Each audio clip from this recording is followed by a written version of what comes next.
After the Yuan retreated north, the Ming Dynasty was founded, the last Han-Chinese dynasty in feudal Chinese history.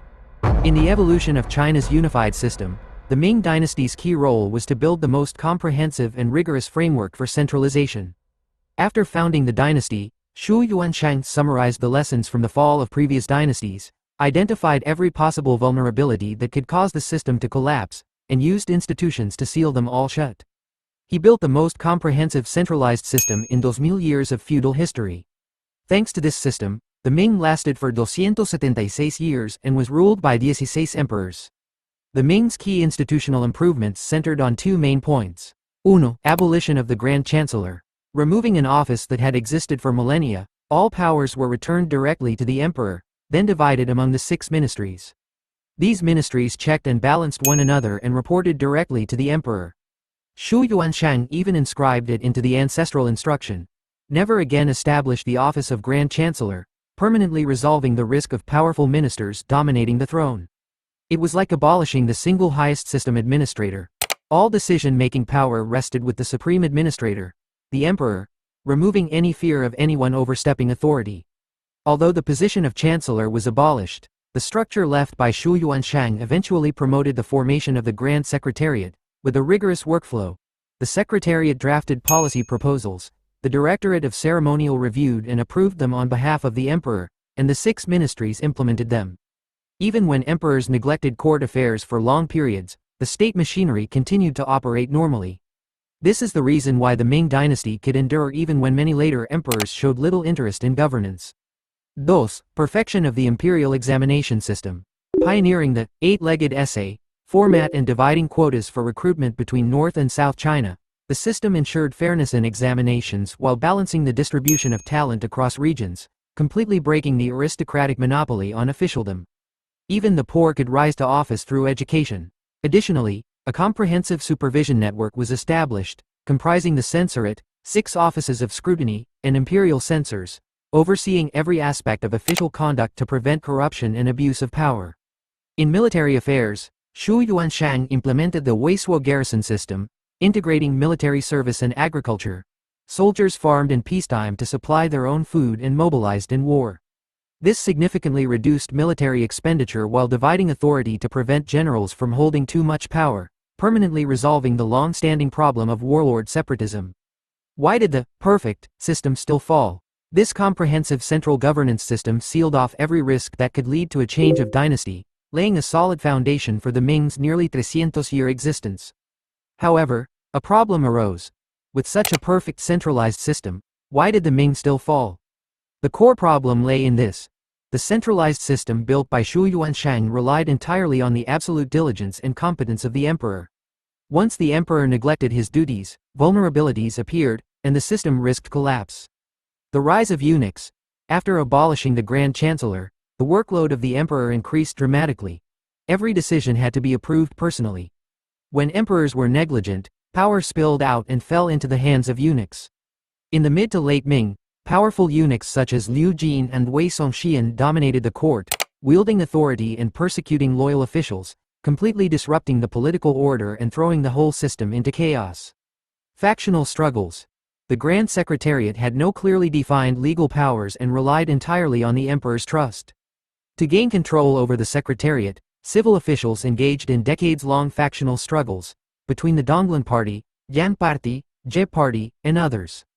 Endless internal conflicts exhausted national strength, paralyzed governance, and made effective administration impossible. Military decline.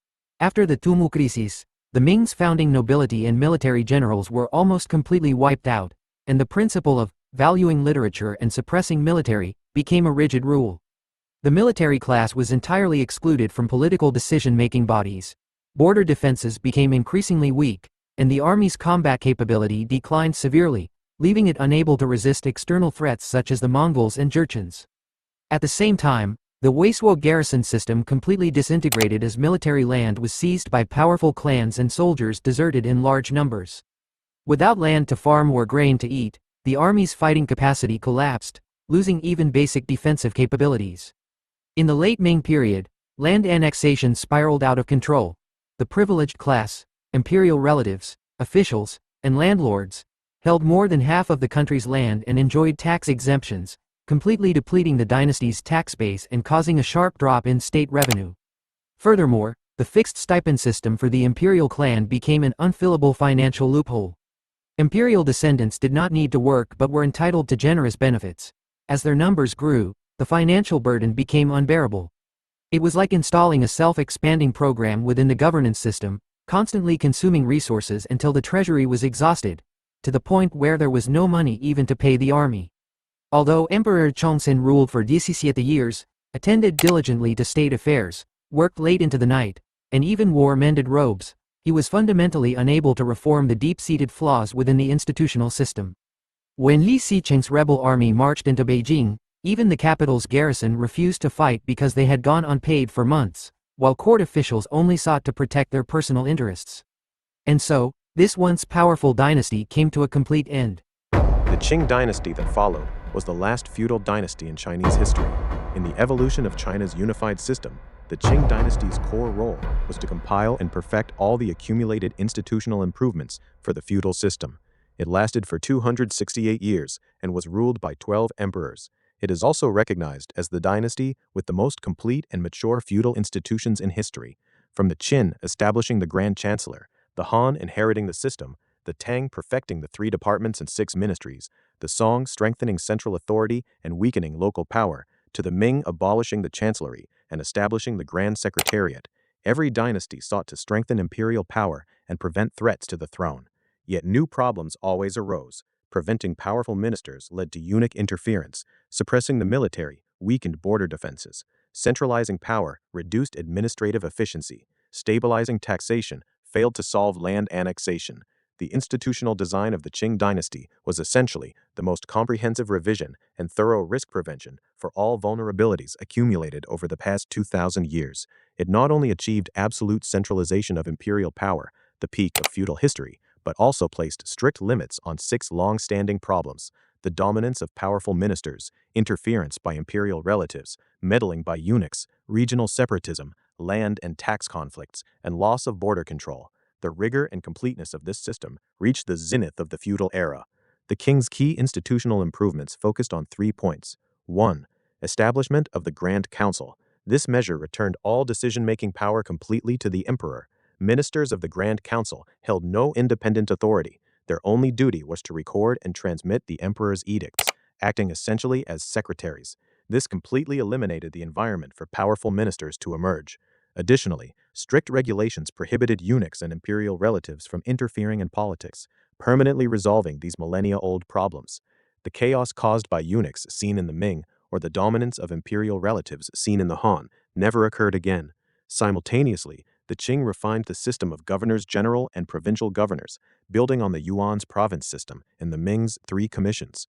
They established a 4-level governance structure: governor-general, circuit, provincial governor, prefecture, county. This ensured central control while maintaining local administrative efficiency, perfectly balancing the relationship between the center and regions and preventing large-scale separatism. 2. Implementation of the taxation based on land holdings policy. This was a major fiscal reform that abolished the 2,000-year-old poll tax and adopted the principle: those who own land pay taxes, those without land are exempt.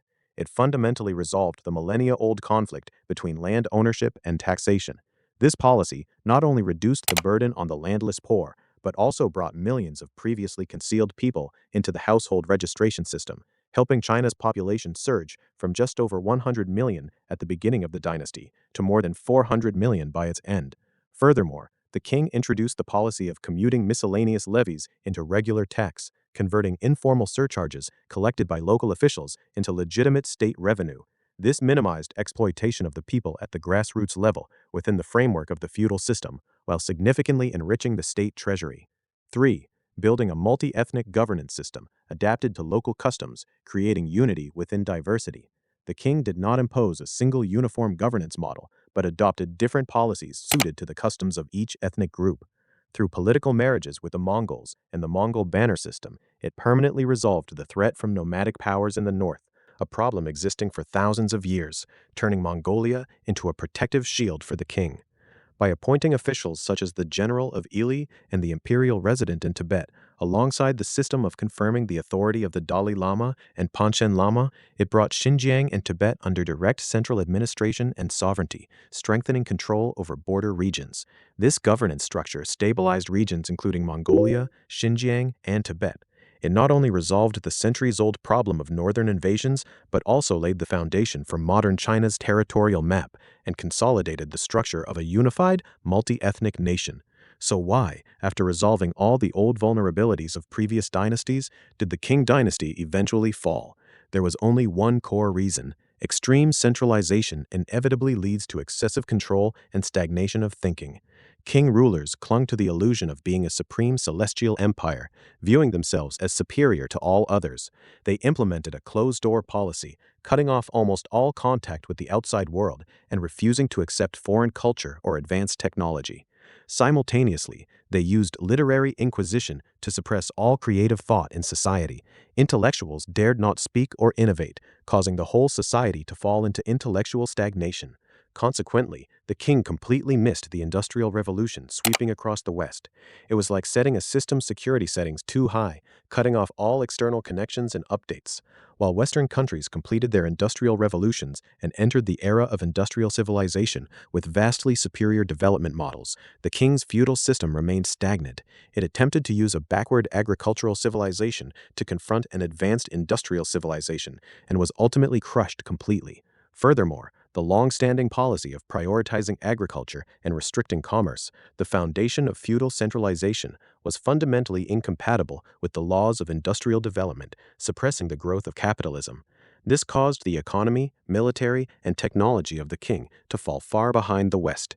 Faced with modern warships and cannons, the king suffered repeated defeats, was forced to cede territory and pay indemnities, and gradually degenerated into a semi-colonial, semi-feudal society.